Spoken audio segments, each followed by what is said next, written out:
Hello, and welcome to the celebration of teaching and learning sponsored by the Teaching and Learning Center at UNCP this April 2021.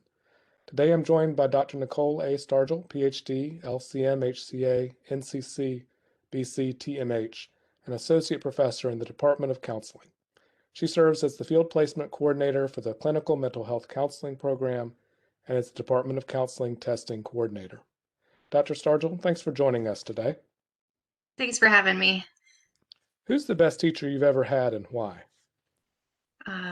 That's a tough question, and I have two that pop up like almost equally, but in very different ways. So I hope I can offer two.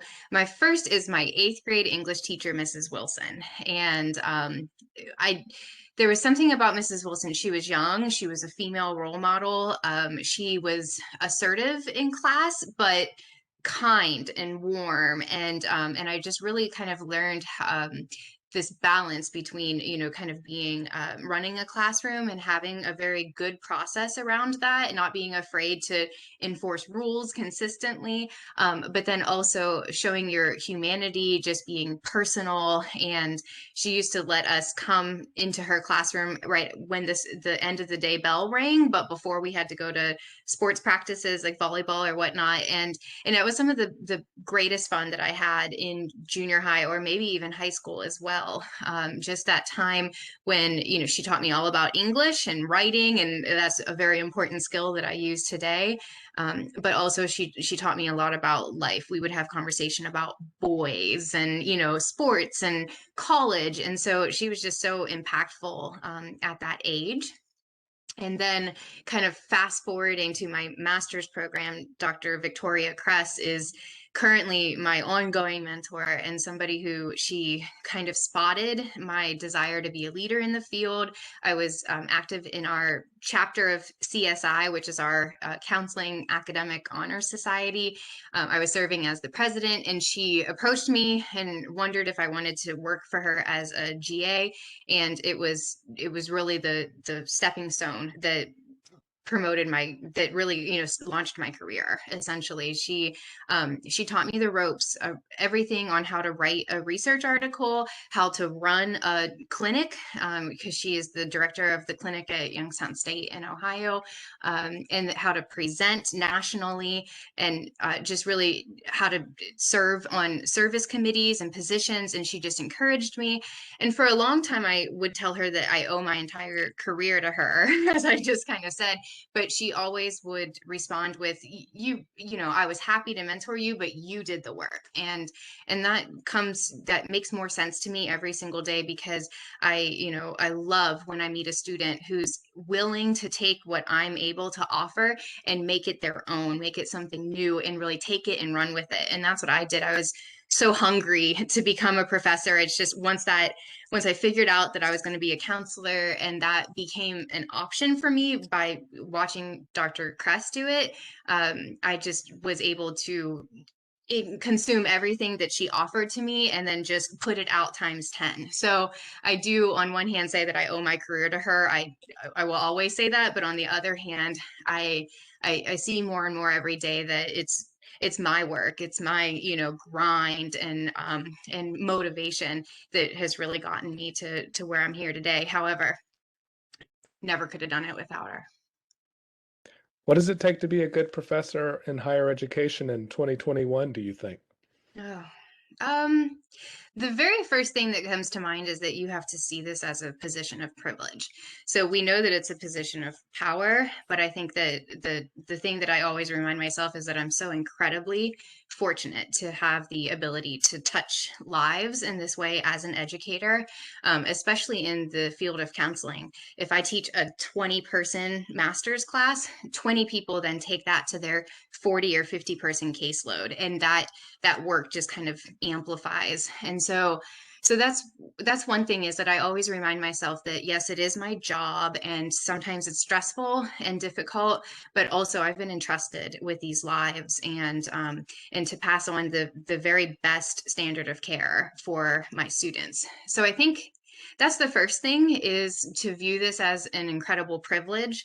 But then also, I think that you have to be incredibly dedicated to your craft. You have to be detail oriented. A lot of times, I think it's very difficult to keep your syllabi in check, keep all your links updated, make your calendar match the university calendar, make sure there's no errors on the dates that you're meeting. So you have to be incredibly, proactive and detail oriented. But then you've got to be able to also step back, look at the big picture, get creative, and have kind of an organic process of education. So it really takes a balance between being very kind of like short-sighted and then also looking at long-term goals. And as I say that, I'm exhausting myself just talking about that. And so I kind of touched upon like what it really does take is energy and effort. And I think that you have to constantly be trying to stay on top of the trends and the current technology and opportunities and the current climate, political climate, social climate. And so I think that it takes a lot of kind of active work in order to stay on top of things. And then also being able to return to your foundation of what we know about why teaching works, how teaching works, and constantly tweaking any course that you're delivering to make it better the next time. Tell us a story about something creative that you've done to engage your students. Hmm. Well, the thing that comes to mind most recently and immediately is that I transitioned a class that's typically hybrid to a fully online format. And in the hybrid concept of teaching, I use a flipped classroom where, on the week that we're fully online asynchronous, the students listen to recorded lectures, they read articles, they of course read their textbooks, maybe just complete discussion questions, things of that nature. And then we come into person and do practical application, whether that's role plays, group discussion, presentations, and really kind of tie everything together. But then when switching to a wholly asynchronous online fashion for format for those every other week that we're typically meeting in person, I did have to get creative. And what I was able to do this current semester is have students record short 15-minute, 12, less than 15-minute presentations that they would typically be doing in the classroom. But I made demonstrations of how to record, how to find the links, how to upload the links, a very detailed calendar that included every topic, every student, every due date. As a side note, when you're fully online, it's really important to fill in that online calendar in Canvas so the students have that. It's a learning process because typically that calendar lives in our syllabus, but then we've got to bring that to life in that way. And so that was a creative project that I really dug into, is creating an opportunity for students to asynchronously provide presentations to their peers and then also engage in discussions around this using Canvas. And so far, it's going really well. The students are assigned by week their presentation topic, which aligns with the coursework that we were doing the previous week, learning about. And they post by Monday, and then students reply by Friday. And it's been a wonderful process to not only kind of keep that interaction going in an asynchronous setting, because there would always be an option to meet synchronously with students and do presentations that way through something like WebEx.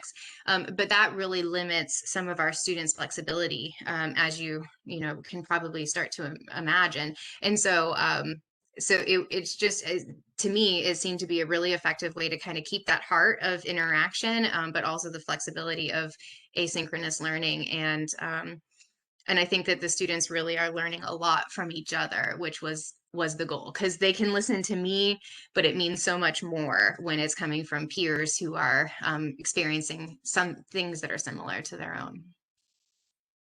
Thanks so much for joining us today, Dr. Stargill. It's my pleasure. Thank you so much for having me. Thank you.